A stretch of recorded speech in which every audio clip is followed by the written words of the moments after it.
In the glamorous world of old Hollywood, Carole Lombard was a beloved actress known for her humor, beauty, and charm. From her early days as a talented actress to her reign as a leading lady during the golden age of cinema, she captivated audiences with her infectious laughter and magnetic presence. However, tragedy struck at the peak of her career, leaving Hollywood and her fans devastated.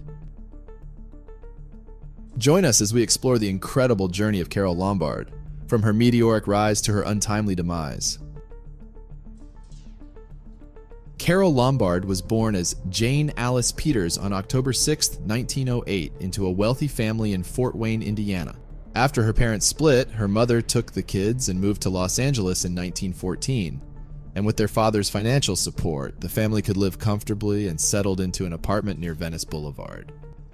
During her time at Virgil Junior High School, Carole was an active athlete, excelling in tennis, volleyball, and swimming, even winning multiple trophies in athletics. And at the age of 12, her passion for sports landed Carole her first screen role. While playing baseball, she caught the eye of film director Alan Duane, who later recalled seeing a cute-looking little tomboy out there knocking the hell out of the other kids, playing better baseball than they were, and I needed someone of her type for this movie I was making. With her mother's encouragement, Carole took a small role in the melodrama A Perfect Crime. And even though she was on set for only 2 days, this experience sparked her passion for acting and laid the foundation for her movie career. This led Carole and her mother to seek more film work, but unfortunately, these initial attempts proved unsuccessful. But at the age of 15, an employee of Charlie Chaplin scouted Carole and offered her a screen test for The Gold Rush. Although she didn't get the role, Vitagraph Film noticed her performance and wanted to sign her, with the condition to adopt a new first name. This led her to choose the name Carole, the name of a girl with whom she played tennis in high school. Then, in October 1924, 16-year-old Carole signed a contract with the Fox Film Corporation. Her striking beauty impressed the studio head, securing her a $75 per week contract, which led her to leave school and pursue an acting career full-time.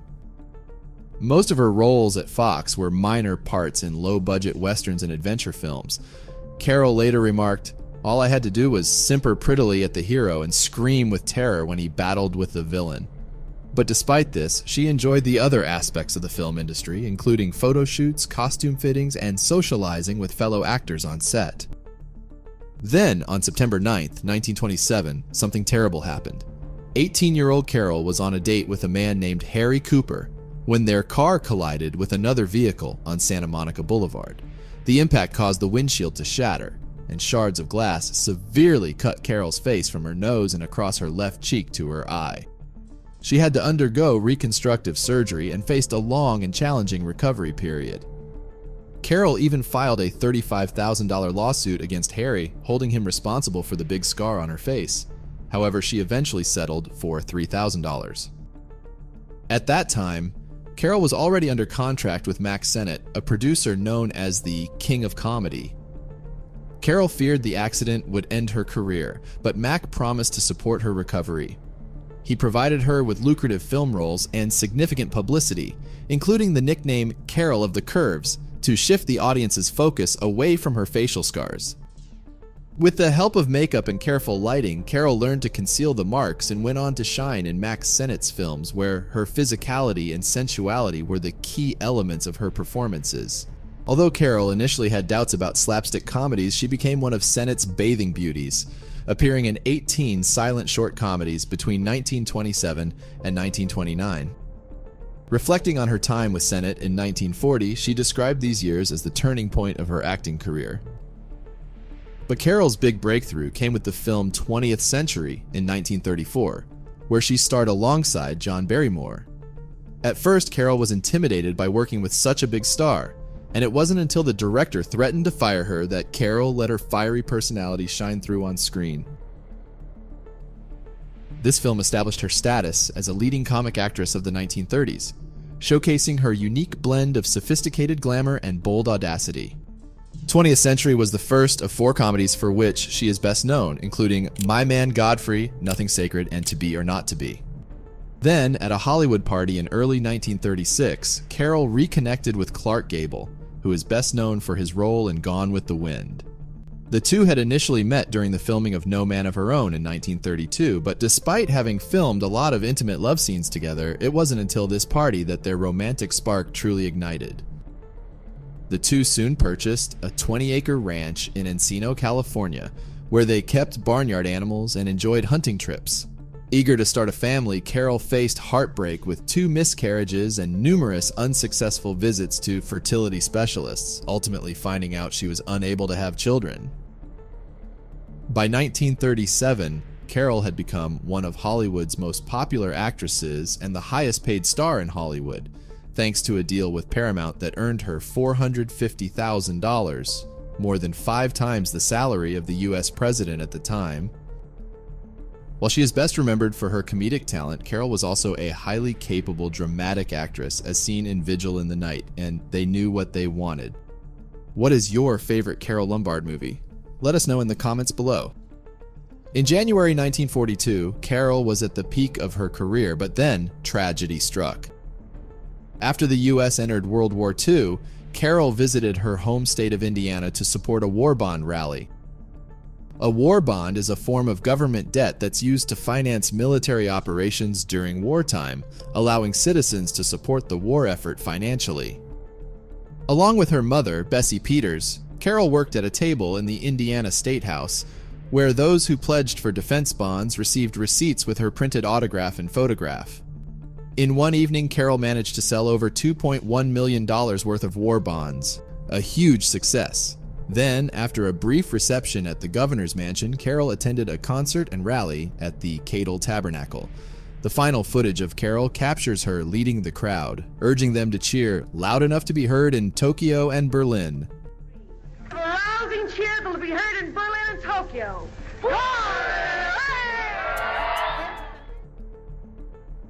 But the day was exhausting, and Carole couldn't wait to get back to her husband. Although her party was scheduled to travel back by train the next day, Carole was eager to reach home more quickly and wanted to travel by air. However, her mother and Clark Gable's press agent, Otto Winkler, were afraid of flying and wanted to stick with the original travel plans. Otto had a terrifying dream the Sunday before the trip, waking up sweating and screaming and telling his wife Jill that he dreamt he would die if he was on a plane. He really didn't want to fly, but Carole was determined. They eventually flipped a coin to decide, and Otto lost. Then Carole's mother tried to talk her out of it, admitting she was superstitious.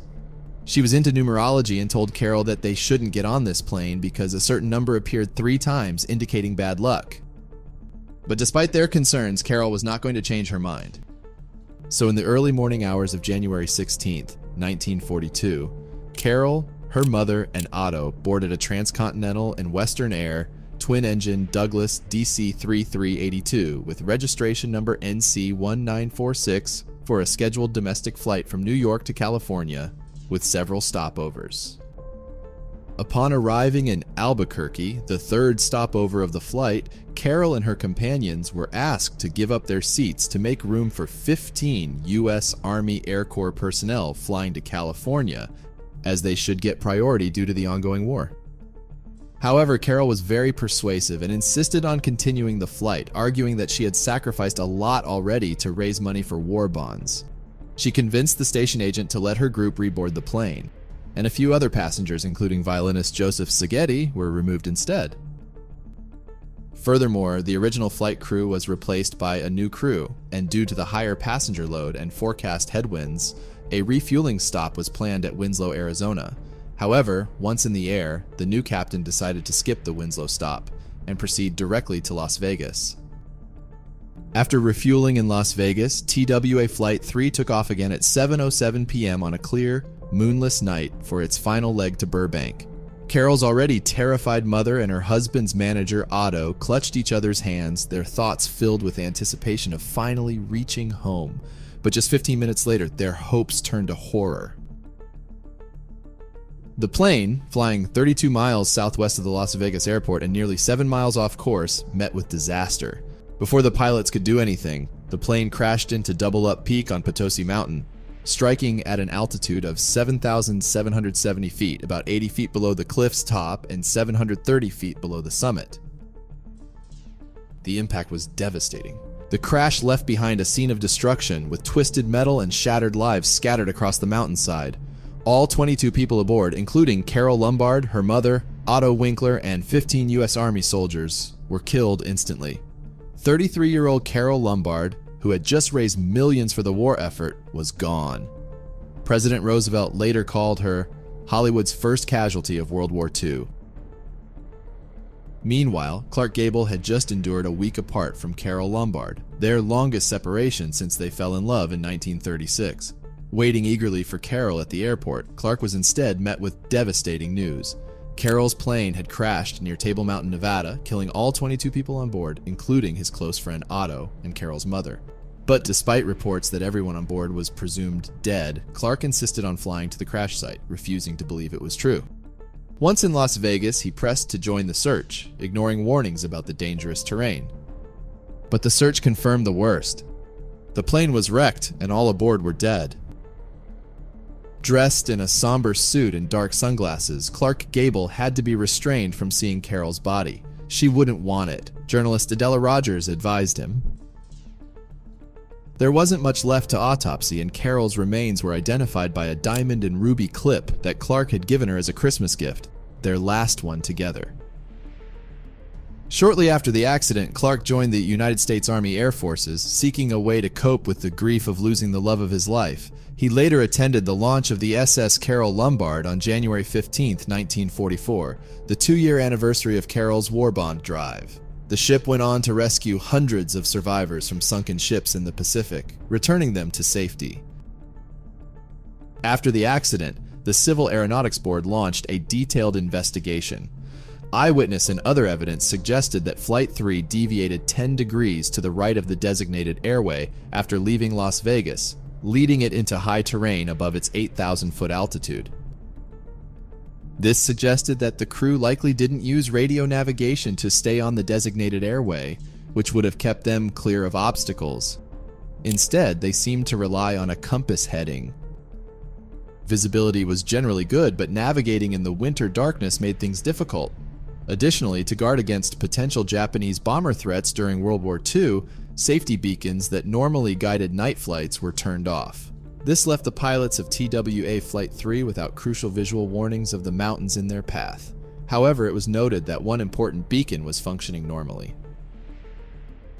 A key piece of evidence was the flight plan form filled out by the first officer in Albuquerque, which listed an outbound magnetic course from Las Vegas as 218 degrees.